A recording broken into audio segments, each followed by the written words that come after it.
Hi guys, I'm Jana. Good evening. It's already 10:24 PM at hindi pa kami tulog ni baby. Ngayon parang napaisip lang ako na gusto kong i-share yung mga yung mga pinagdadaanan ko about sa mental health ko. Kasi alam ko hindi lang ako yung taong may pinagdadaanan ng ganito. Parang gusto ko lang samahan niyo ako sa journey ko. Kasi ngayon meron akong problema sa aking mental health na feeling pa lang ha, kasi meron pang 1 month observation about sa behavior ko, which is dun pa lang ako niresetahan ng doktor ng mood stabilizer. Nag-stabilize, tama ba? Or correct nyo na lang ako dun sa pronunciation. Ayan, kasi nakainom ako ng gamot ngayon, so hindi yung isip ko parang nonchalant lang yung isip ko. Ayan. So, yung gamot na yun, search ko sa Google is parang meron bipolar disorder. Google ha, hindi ko pa da-diagnose yung sarili ko na meron akong bipolar, pero inaayos pa lang yung mood ko. Babalik pa ako by next month. Ngayon, bakit ako umabot sa ganito? Bakit ako umabot magpa-check up? Ito, feeling ko nakuha ko to simula nung pagkabata ko. Yung mga pinagdaanan ko hindi ganun ka dali. Hanggang sa pandemic, na-scam ako ng mahigit 1,000,000. Saka ko na siguro ikakwento yan. Gusto ko lang sabihin yung mga signs na grabe na. Nung last week, nung nakaraang linggo, last week, actually, yun yung worst na 5 araw na akong halos hindi na natutulog. Sobrang alive na yung utak ko. Pero, bata pa lang ako, tinatanong ko yung mga tao kung nananaginip ba sila. Okay, yung mga tao at saka yung asawa ko na rin yun. Kung nananaginip ba sila simula pag, kunwari matutulog ng 7 PM. Diba? Mananaginip sila hanggang umaga. Kasi ako matutulog ako ng 7 PM, nananaginip ako. Nananaginip ako hanggang umaga.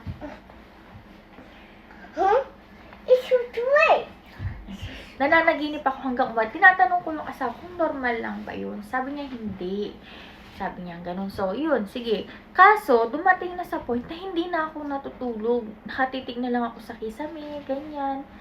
Alam mo yung meron akong gustong gawin, pero tinatamad ako, malungkot ako, ganyan. Tapos pag nanonood naman ako, mahilig kasi ako sa anime, iniiyakan ko, nasasaktan ako. Pag sobrang saya ko naman, sobrang hyper ko naman, ganyan. Ganyan yung nagiging pakiramdam ko. At pag nagalit ako, sobra yung maliit na bagay lang, sobra na akong nagagalit. Nag-aaway na kami asawa ko. At thank you sa asawa ko kasi sobrang bait ng asawa ko. Sobrang haba ng pasensya niya sa akin. At napaka-impulsive ko na tao. Ayan yung mga signs. Napaka-impulsive ko na tao. Pag may gusto akong gawin, gagawin ko. Kahit hindi kaya, gagawan ko ng parang ganyan ako ka-impulsive. Pag gusto ko magpunta sa ganito, alam mo yun, hindi ko makontrol yung isip ko, hindi ko makontrol yung utak ko, na kapag may gusto akong gawin, may gusto akong puntahan, pupunta, ganyan. Nagets nyo yung ganyan. Tapos, pag napuntahan ko, ang saya-saya ko, pero mamaya, nagsisisi na ako, malungkot na ako ulit, ganyan. Yan yung mga behavior na meron ako ngayon. Feeling ko, yun nga, eto, nakuha ko to nung pagkabata hanggang sa ngayon, next month magkakaroon na ako ulit ng second visit sa doktor, kasi wala naman siyang sinasabi sa akin kung ano pa yung meron, kasi for observation pa lang yung nangyayari sa akin ngayon. Yung gamot na yun ay try lang, parang nasa 300 milligram lang siya, pero pag iniinom ko siya, ano bang feeling pag iniinom ko siya? Pag iniinom ko siya ngayon, Eto lang, nonchalant. Nonchalant? Nonchalant. Pag ayan, eto lang, kalmado lang, ganyan, para kung, I mean, sa akin lang to ha, parang, alam mo yun, parang high lang, ganyan. Pero, mas, hindi ako nagiging masaya, ganyan. Kunwari, nagtatawanan yung mga workmates ko, ganyan, nagtatawanan yung mga kasama ko sa bahay. Ako tawag, parang wala sa loob ko, magalit, wala sa loob ko, ganyan. Yung feelings ko, wala. Pero, yung utak ko, gusto kong magalit. Nagagalit ako, pero yung sa dibdib ko, wala. Wala akong nararamdaman na galit ako, pero galit yung utak ko. Parang ganun. Ganun yung effect sa akin ng gamot, which is yun pa yung sasabihin ko sa doctor next month.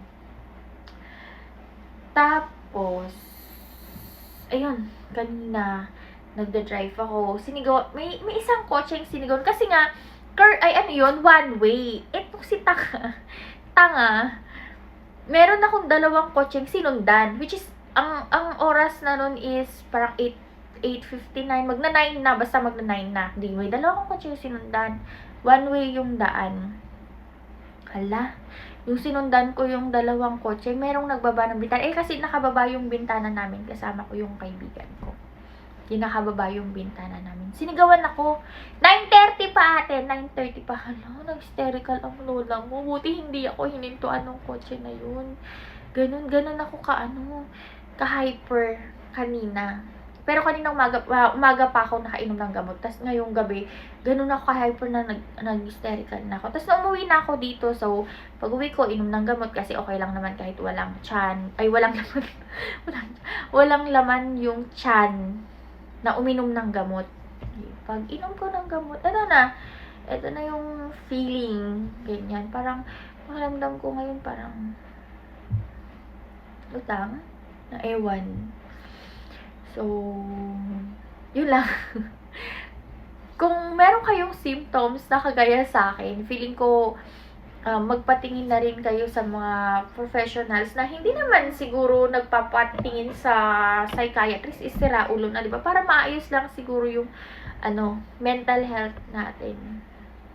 Actually, magulo tong kwento ko, pero gusto kong maka-inspired nang hindi ko alam kung paano.